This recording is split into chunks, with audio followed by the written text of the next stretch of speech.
This week on your old school RuneScape update, wilderness changes arrive, buffing rogues' chests, and bounty hunter XP, among other things.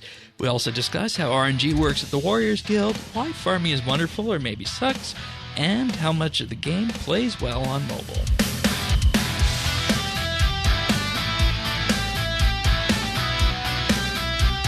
This is the Old School RuneScape Update, Episode 14, recorded Saturday, February 10th, 2024. Wild farming.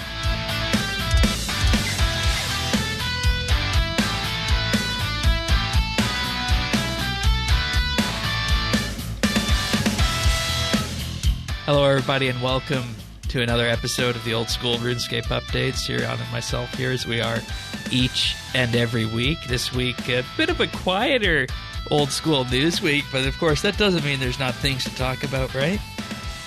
Always. What we've been doing. The wonderful news out of Jagex HQ, as it were.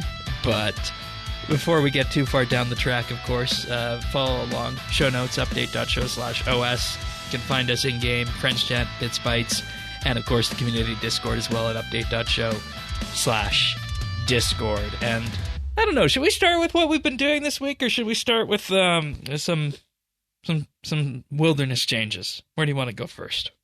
Let's start with the wilderness changes. Yeah, and I think it goes without saying that I'm not a wilderness person. You're not a wilderness person, and as such, we look through these patch notes and we look at what was brought into game with this week, and a couple of things jumped out at me, and you can tell me whether or not you agree on the things that I picked, or if you have other ones. But the first thing that actually comes out to me is that, oh wow, rogues chests have actually been updated in terms of the amount of loot that they give, to the fact that the XP coming out of those has been multiplied by a factor of 7.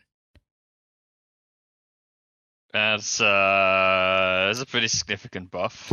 Yeah, and we have to remember, of course, and I think my vision of thieving in the game is still tainted from leagues with having Trickster active, and it's like, oh yeah. You don't just go. You'll have 100%. You'll have 100% chance of opening that chest, and you'll continually pickpocket NPCs. And with this, no, and thieving is a painful skill to master, and I actually resorted to squirks for getting the quest requirements done. I don't know. I think you did the fruit stalls, right? Yeah, I did the fruit stalls in Osidious. There's 2 of them in like a building, so you can just do it without worrying about guards. It's quite convenient. Yeah. So they're really enticing people there. Because if you have completed the Wilderness Hard Diary, you get an extra 25% loot, but that jump from 100 to 700-ish thieving XP, based on their calculations, results in about 200,000 thieving XP per hour. Nice. And when we look at the numbers we were getting in leagues, and we look at numbers what we might be useful are used to from elsewhere, yeah, that's nice, but I don't know if it would still be enough to send me to the wilderness once I unlock these.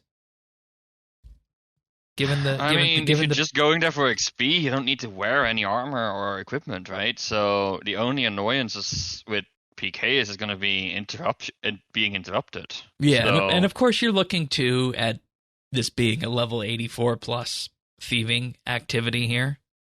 So, keep that in mind, of course, that you don't unlock it till level 84. So it's, for those people who want to push it further than that. But I think it's an interesting way to draw people into the wilderness, given the amount of risk that is present there with the PKers. So, we'll have to wait and see how this goes.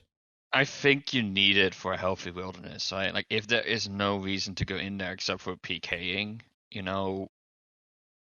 you always get people who want to, have fair fights, so to speak. But for that, we have things like Bounty Hunter. Yeah. So I think for the wilderness to work with how it's been designed, you need those training. Like that's why some of the rare runite, like we have more runite rocks we can mine in the world now, but especially early days, if you want a Yeah, it was that runite, one you went into the wilderness. Yeah, just south of the members' wall there in the wilderness, and yeah, if you wanted to kill black dragons, I believe you went into the wilderness. Like so many things were unique to the wilderness, and there's other places for it now, and we're starting to see, especially around quests, that the team is moving more and more into going into the wilderness, making that a choice. Yeah. And I am all for that. Like, I think it's actually interesting if there's a risk reward element to it. Yeah. And we saw the same happen in RS3, right? And I was just gonna say that because they wanted to revamp the wilderness. They tried, I think, 2 or 3 times, and granted, there's no PvP community there; it's very small. Mm-hmm. So the entire area, really just became a different, an extension of the world that you can skill in and act as normal, removing the risk, because the risk that was there was, random, level 200 plus mobs popping up and blapping you, which, not fun, random. Whereas with, the old school method that we're seeing here, of course, you know that, there's somebody actually controlling that character behind the scenes who is going to try and kill you. And it really, I think, creates a stark binary choice of, do I go into the wilderness to get that good XP or that good loot? Or do I just play it safe and maybe do a bit less elsewhere? Yeah, but even in a time where RS3 got like their cursed energy and a bunch of things in the wilderness that were just sort of best XP rates, I don't think it was ever super popular either. No, like I think there's especially in RS3 sort of a bias against the wilderness. And even in old school, right? Like, look at the league stats. Who went into the wilderness? It was like less than 2% of the people at the end of it who chose a wilderness region. Yeah, so and the risk you run, and I haven't verified this independently, but I think it's actually the case in old school. The risk you run with making really viable methods into the wilderness is it becomes like a bot farm, and from what I've heard the situation at some of the wilderness bosses being described as a bunch of loot pinatas controlled by bot algorithms running around that PKers just come in and swoop up. And I think the genuine question to ask with these changes is how does that solve that problem? Right? Do we not just... Or does it exacerbate it further even? Was there a problem to begin with? That's the thing. I'm not... Yeah. The intent behind these updates is, I think, to make the wilderness more enticing, and maybe the leaks data sort of incited the updates here. But I don't think we're solving the right thing, right? I think we could make... at some point the wilderness is going to be so enticing that, the entire rest of the game becomes irrelevant, and that's also... I don't know if it'll go that far. But, if you kept pushing this. Okay. But, I don't know if there's a point before that where you solve the problems that we have with the wilderness right now. So, I speak from a point of, not having much experience with the wilderness content at all, but I'm not 100% sure what problem we're trying to solve, and if there is indeed a problem, whether this is the right solution for it. Yeah, and I was contemplating doing some agility up there, but I realized at this point I'd still be giving up the graceful tokens, so I'm not going to give up those graceful tokens because I don't even have the full outfit yet. We'll reevaluate after the outfit has arrived. And, I opened the discussion with talk about XP on the Rogue's chest, and this will be the last thing I mention on the Wilderness, but they also increased the Bounty Hunter XP lamps by 2.5 times across the board. So enticing the people who are doing Bounty Hunter to allow them to get that XP from that activity as well. So, I mean, I think it's clear there's a vibrant wilderness going population out there, both in the PKers and probably on the skilling side. It's just that I think the folks we hang around in ourselves probably don't do that. Maybe loud and proud, let's say. True, and look, like maybe, this is a overall positive. I mean, I think it's an overall positive update for the PKing community, and I have nothing against them. I think it's, like I said, I think it's an important part of the wilderness. Once you start losing it, it's really hard to bring it back. So, yeah, I don't see any major harm being done, with the only exception that if the loot gets too much and too many scaling resources enter the economy, that could upset things. But... yeah, and as long as it's not botted too, but you'd imagine that given the amount of botting that old school has seen in the past, you would be able to kind of measure and have a stick and see where that stick comes up on the water line, so to speak. But that's the wilderness changes this week, and also in the news post, just some quick stats on Scurious before we move on to what we've been doing. 12.1 million total kills on Scurious so far, and 2,752 pets, 374,000 spines, 61,000 maces made. Yeah, that's one I'd make. 27,000 staves and 25,000 bows made after week 1 of Scurious. So, sounds like a success then. Yeah, very much so. Very much so. I know lots of people who have been going there, and it's obviously people outside of my level band, but I think it really scratched the itch on that. I think the real test is going to be like in a few weeks when the newness has worn off. Like if you go there and just enter the public instance, like is there someone there, right? Like that would be right. And then if not, how do you find the world if you want to mass it, kind of thing, right? Yeah. So yeah. All right. What have we been up to with that? Have you gone back there? Do you want to start, or you want to hear my week first? Honestly, my week has been incredibly busy, but not necessarily RuneScape related. I haven't gone back to Scurious. It's on my list to go back there for sure. But my to-do list is too long at this point, and my time is too short. I spent a whole bunch of time in the Warriors Guild. I'm trying to get my defenders for the longest time. Oh, Lord. Yeah. For the longest time, I wanted to wait until I had the easy combat achievements because you get double the Warriors Guild's tokens, right? Too long. And I realized I am falling into the same trap as I fell into leagues, right? Where you get to this point where like, oh, I want to reach this achievement, or I want to reach this goal, but waiting a little bit longer makes it more efficient, right? And all of a sudden, everything depends on everything, and you don't have any goals left to work on. And you're right. I looked over it. I was like, okay, like I can probably at my level band do barrows, right? That should give me a few. Oh, that's like only a few. Okay, so I need to do. And I started adding up what I could do in terms of combat achievements. I was like, I need to push quite far to even finish the easy ones.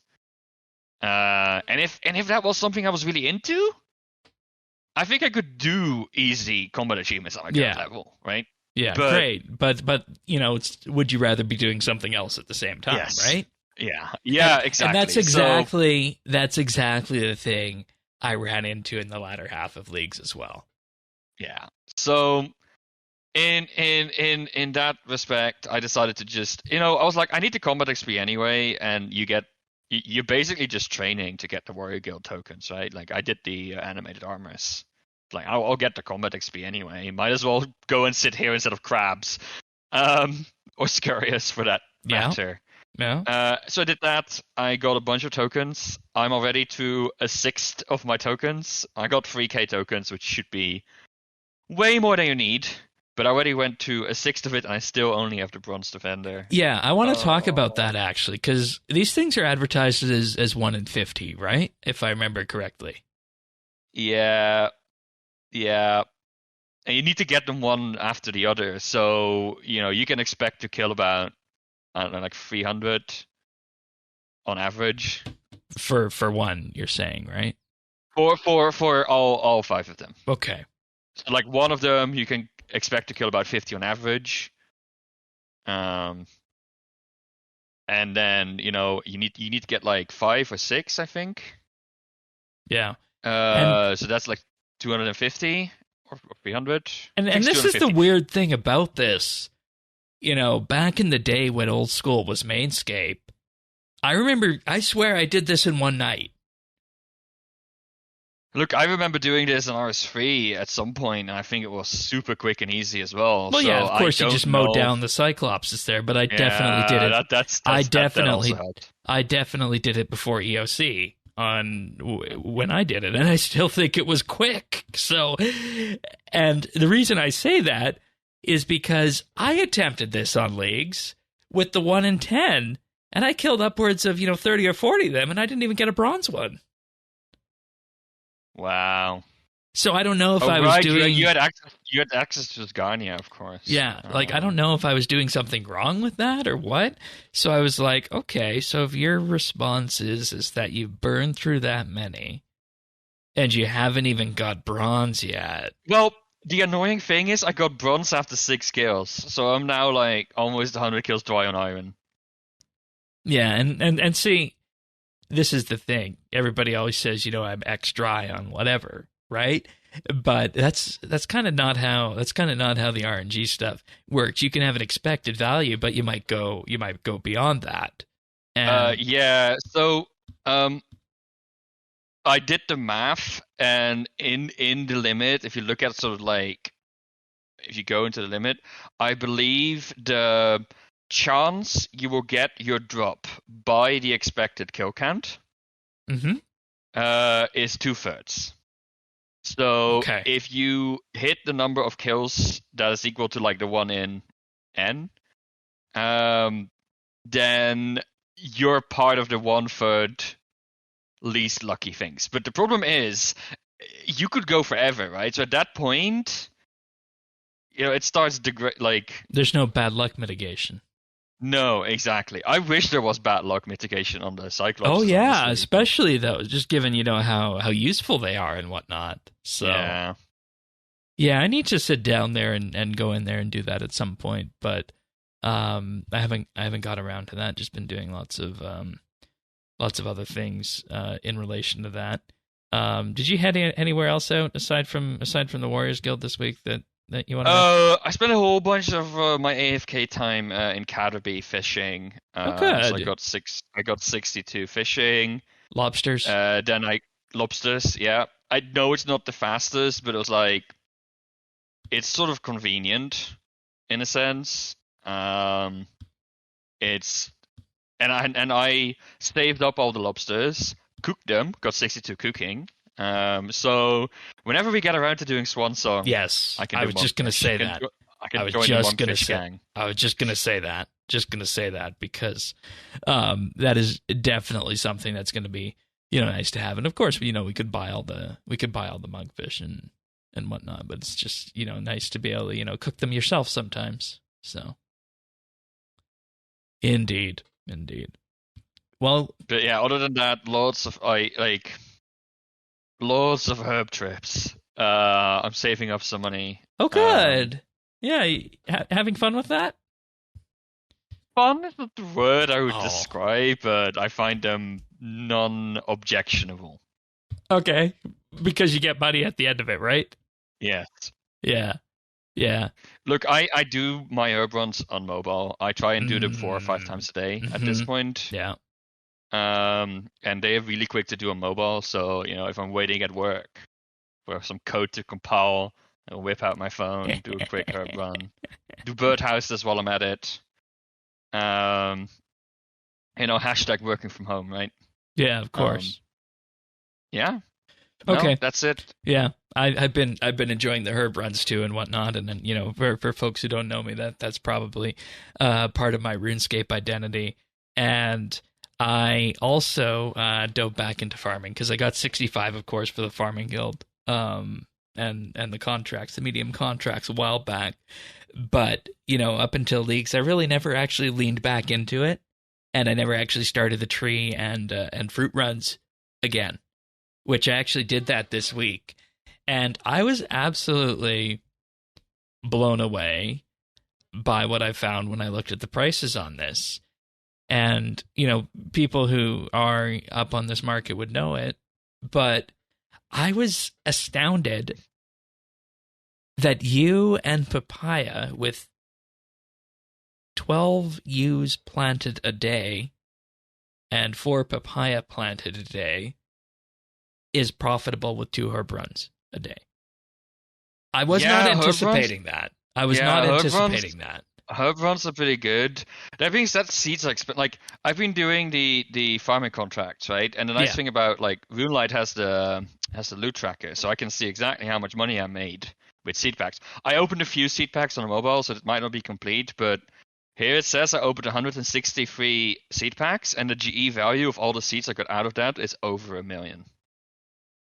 That's interesting. I should look into that. That's not a part of Runelight that I use. Yeah, no, it's really useful. It lets me tell you that right now I've killed 114 Cyclopses. and yeah. In some ways that's kind of depressing too. Yeah, it is. It was very depressing when I tried getting the amulets in the Abyss in leagues. Oh my god, I was unlucky there. Don't want to talk about it. No, but like, yeah, I now unlocked the hard tier of farming contracts as well, right? Which I'm coming harder. for you. Yeah, you're doing actual hard tree runs. I stopped doing them because there's no reason. Yeah, there's no reason for you to go past where you're going. Whereas, for me, it's about history and, just. But you're going for the untrimmed agility, Gabe. I was hoping you weren't going to bring that up.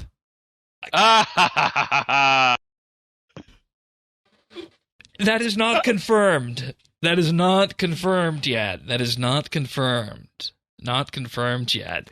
But I did want to mention with this, and every time I look at this, the farming skill, I'm reminded of how elegant it is, how there's things that feed into herb lore with it. There's things that feed, into crafting and the like with that, and even farming feeding back into itself with the protection payments and whatnot.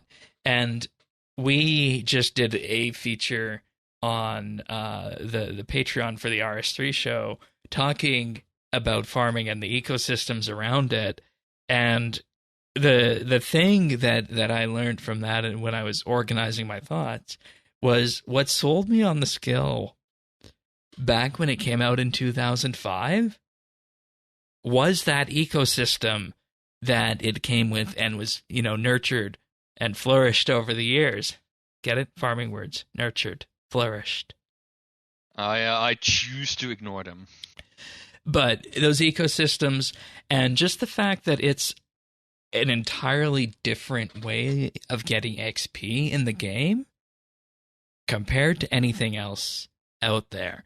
And I don't know what the community pulse is of the old school, community at large when it comes to farming, where it stands on people's lists of favorite skills. But, even with how it stands here in old school right now, as I'm looking at it, it is definitely top 3 still for me. And that is what makes me, want to push it to 99 untrimmed. Aside from, some weird dare that came out on a podcast for untrimmed agility. So I just wanted to, necessarily share that out there for anybody who, might be on the fence about it.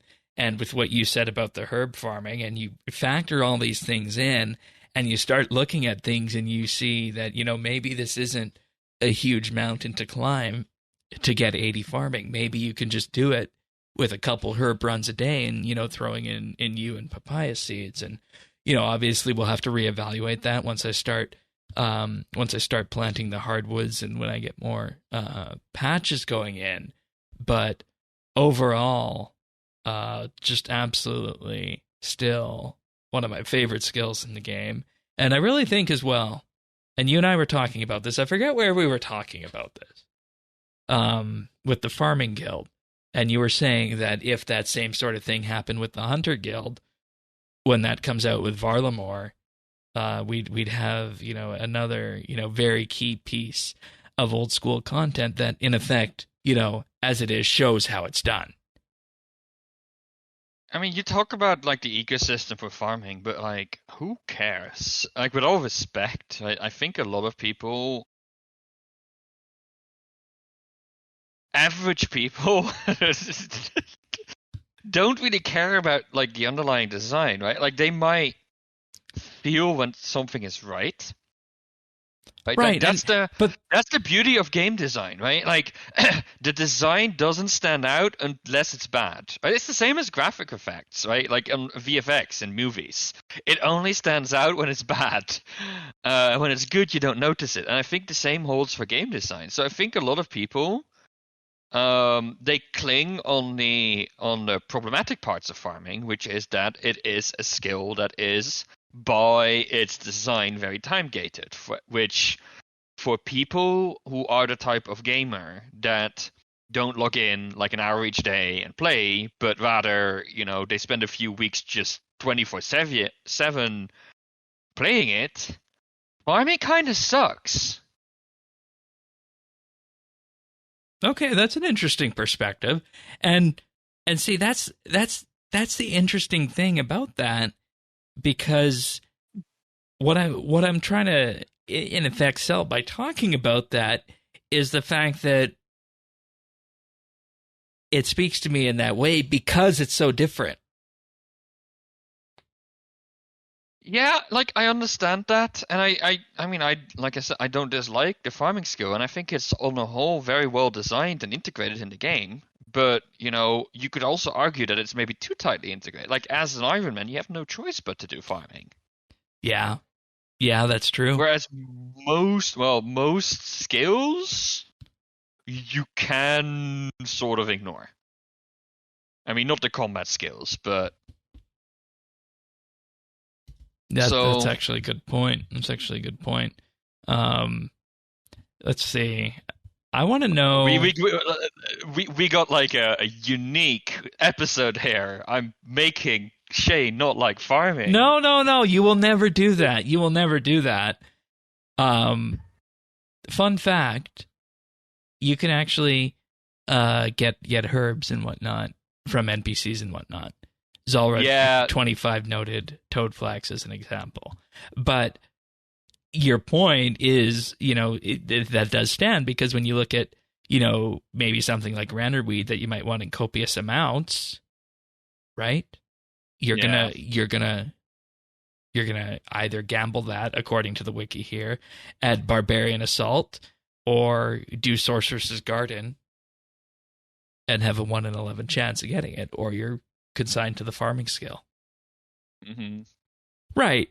And, I see that there's a choice to be made for iron people and whatnot, but at the end of the day, the differences are still what speaks to me, and that's what sells it for me. And I've always liked those kind of differences. So, not to weasel out of the 99 agility talk, I think there's reason for me to, continue to push 99 farming to be the untrimmed one. Yeah, okay. Yeah, you could do that. I largely don't, because there's no reason to, right? Like, it could be perhaps my easiest 99 with the frequency I play at. Right. But like, but why? Adding a herb run, adding a tree run to my herb run, like, it's easily like another 10 minutes. It makes it a little bit harder to just quickly do that. Like, yeah, you have to kind of plan that into the day, if I'm being honest. Exactly. Now I'm looking at, half an hour to do a herb run and a tree run and a fruit tree run, and throw bird's nests in, and you're up to 45 minutes, right? Yeah, not quite, maybe, but like, I can do like a herb run and bird houses right now in just about 15 minutes. And I do miss my bank preset, like the inventory layout, bank layout thing, and bank tags a lot on mobile as well. Yeah, we have to talk about how to set that up. I looked at trying to set that up, but it became a little bit too confusing for me. So we'll talk about that at some point. Yeah, no, it's that. So for me, No, for me the content that I like doing most right now in the game is content that I can sort of do half, right? Fishing, cooking, combat. Well, some combat. Yeah, yeah. That's the kind of stuff that is Wood cutting, relatively wood wood cutting. cutting. Yeah. Mm-hmm. That kind of stuff. I'm saving up for construction combats. That's a little bit more active, but even that, I just you get so good at it at some point that you're only half looking at the screen what you're doing. So that's the kind of content I see myself doing a lot. I'm not chasing any particular 99s right now. No, it's far too early for that, and en masse. It's just nice for me to have a long-term goal like that. So, My long-term goal is Song of the Elves, right? Song of the Elves. Yeah. And on that, I actually nailed off a bunch of other quest requirements this week too on that list, heading in that direction. Believe it or not, and that's why I mentioned woodcutting actually, because I did spend some time there and brought woodcutting up a few levels at teak, and just reading about teak trees. And the length some people will go to 1.5 tick or 2 tick these things is just astounding. Yeah. I don't think I'm going to go that far. No, I've seen some, like, same with fishing, right? Barbarian fishing, you can do some tick manipulation there, and I'm looking at it, I'm like, you know what? Power to you, but see, that's the thing, right? Like, there are certain skills that you have basically no choice but to continuously look at the screen and be active. Like, even something like Herblore, right? Like, it takes so little time to do an inventory, you're basically all the time present. Yeah. At the screen. Yeah. So if there's a skill where I have a choice to do it sort of semi AFK or fully AFK, even better, then I will choose that way, even if it's slower. Yeah, and isn't that interesting as well? Just looking at the game at large, that you have the option to do so much on mobile, and it just kind of like fits like a glove, and it doesn't feel like the vast swaths of the content we're talking about, were designed post mobile launch. Now, were they? No, and I remember over Christmas when Leaks was still on, I did a whole bunch of like these skills that were very mobile friendly, on Leagues. Like I got most of my fishing levels that way, for example, wood cutting, fletching, all that stuff. So I think the skill and the duration of time on normal game is of course going to be much longer. But, I see the same thing. Like, I'm going to be on vacation for a week soon. I'm not bringing a laptop, but I'm bringing my phone. Of course, I'm bringing my phone. I could see myself just continue doing my herb runs, and maybe every now and then, like, spend an afternoon woodcutting or fishing or whatever. Yeah, exactly.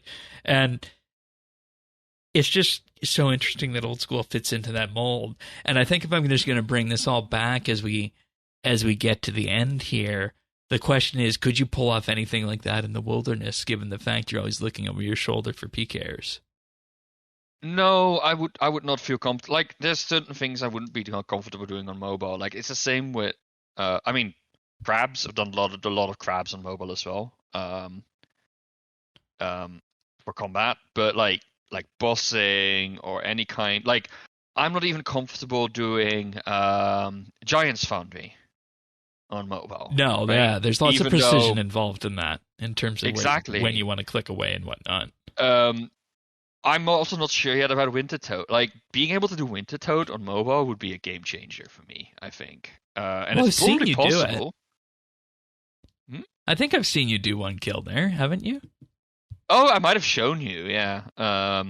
That might be true. Yeah, I think it's doable, but it's like, now you're dealing with the situation where you're losing hit points, you could die, right? And any time that becomes a factor, mobile... You question if you want to do that. You question if you want to do that. And, I don't think we intended this episode to become the mobile episode, but I think that's what it is in terms of, just where old school lands. with all that. And, I'd be interested to hear from the listeners, interested to hear, at some point if Jagex has ever said anything about this, what percentage of the old school player base plays on mobile, right? Yeah, I mean, and this is what the client updates that are coming this year are so exciting for. Like, that's why I hope the plugin system on the main client is going to become successful. Like, I am happy to continue using Moonlight in perpetuity, right? I don't like the new client looks great and that, but that's not a deal breaker for me. No, it's not. The plugins at this point really are. So I hope we're going to see functionality matching most of the plugins. I mean, it's surprising actually to me. Like, I don't know if you know this, but you probably, I don't know how many clues you've done. You've done some clues on leagues, right? You probably use on leagues, yes. You probably used the clue. I did. And it solves the puzzles for you, and it tells you where to go. And it feels a little bit dirty, but it speeds things up a lot. That's a base feature of the game on the new client. And that says, and that says a lot. It says a lot, and at that point, the reason I want to mention that one specifically because that one feels the most out there. But like a lot of features from plugins that have been added to Moonlight 2 plugins are actually part of the new client already.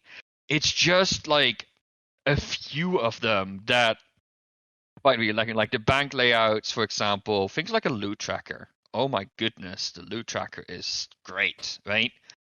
People are gonna want Quest Helper, right? Because that's like the most used plugin. Yeah, it always gets advertised as like one of the best plugins, and yeah, it was great on leagues, but to be honest, I'm stopping to fight it. I could have gone and fought against the clue scroll plugin because no, it goes against the fundamental design of that, right? Like it speeds things up, it kind of unbalances things, and quests. I also feel you are skipping a fundamental part of the game. But I'm gonna stop fighting it because there are some people.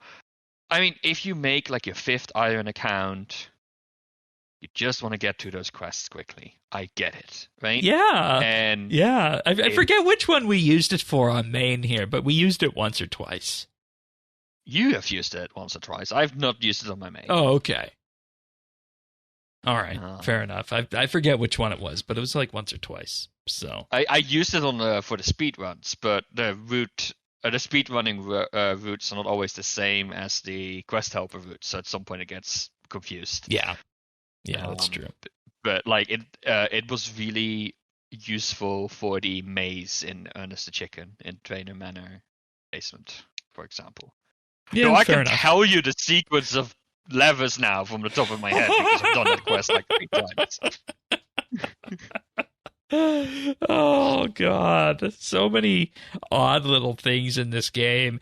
And you look back, like we mentioned last week, Underground Pass 2002, but all these things just bubble up to the surface, and they're actually and they've aged remarkably well in that, and they've been taken care of. And I think that's finally starting to make sense to me a year and a bit after being involved with old school. So I appreciate that. I don't know that there's much else left to say on these topics before we move on. Anything you want to mention, plug, share before we go? No, please give me Defender drops already. Yeah, fair enough. Complaining about it always helps, right? So yeah, fair enough. And I think it's also fair to mention that you won't be here next week, but I will have a guest host on who has played old school, plays old school, and has been around since 2005-ish or so. So we're going to be in good hands next week when Sirion is off on his vacation here. Yeah.